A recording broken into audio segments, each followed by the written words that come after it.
কিছু ধরো না, হ্যাঁ না ধরে থেকে 94 ঠিক আছে বাবু। তাহলে তোমার নাম তো কোহিনুর বেগম, তাই না? 17 বছর বয়স। তোমার মেনলি অসুবিধা হলো খালি দিনে দিনে ওজন বাইরে গেতেছে, তাই না? ওজনটা দিনে দিনে একটু বাইরে গেতেছে। বর্তমান তোমার যেটা ওজন দেখলাম ওটা আছে 94, 94 কেজি। আর একটু থাইরয়েডটাও বাড়ছে। তে কইও আমি যেটা কই খালি মাথা করলেও শোনা যাবো না।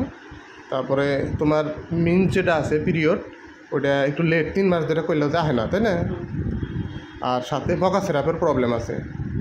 হ্যাঁ, আর তোমার শরীরে কী করলে একটু গরমটা বেশি, একটু গরমটা লাগে বেশি। হ্যাঁ, আর মিষ্টি পছন্দ করো না। আর তৈলাক্ত বস্তু খাইলে তোমার হয় কী কয় পেটের প্রবলেম একটু হয়, তাই না? পাতলা পায়খানা টায়খানা হয়। আর ঠান্ডা পানি পছন্দ কইলে, তাই না? ঠান্ডা পানি পছন্দ। পানির পিপাসা কম, পানির পিপাসাটা কম, বেশি পানির পিপাসা লাগে না, তাই তো কইলেও। হ্যাঁ, তারপরে ঘামটা বেশি হয়, মুখটায় বিশেষ করে ঘামটা বেশি।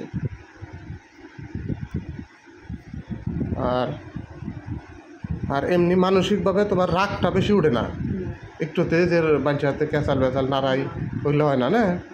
আর কেউ কিছু কইলে একটুতেই কান্দা আহে বা চোখ দিয়ে পানি আহে, এটাও তো কইছাও তুমি। হ্যাঁ, আর কী কইলেও আর একটা কথা, যে ঘরের ভিতরে তোমার থাইকা ভাল লাগে না। কী করে ভাল লাগে জানি কইলাম? বাইরে থাইকা ভাল লাগে, ঘরের ভিতরে তোমার বেশি পছন্দ না বা থাইকা ভাল লাগে না, এটাই তো কথা না? ঠিক আছে বন্ধুরা, কেসটা তো দেখাইলামই। এটা অ্যাকচুয়ালি একদম টিপিক্যাল পালসিটিলার কেস। তো ফলো আপ ইনশাআল্লাহ পরবর্তীতে দেখাবো। বর্তমান ইনক্লাইন টু অবিসিটি, দিনে দিনে ওয়েটটা বাইরে যাইতেছে, টিএস লেভেলটা একটু বাড়ছে, পিরিয়ডসটা 3 মাস ধরে আইতেছে না, রেগুলার না, ইরেগুলার, বকা সিরাপের প্রবলেম আছে। সাথে এগুলো সিমটম মিলায় আমি সিলেকশন করলাম উইনফ্লোয়ার পালসাটিলা 0/1, 0/2, এই ওষুধ 0/3, এই ওষুধটা বর্তমানে আমি প্রেসক্রিপ্ট করতেছি।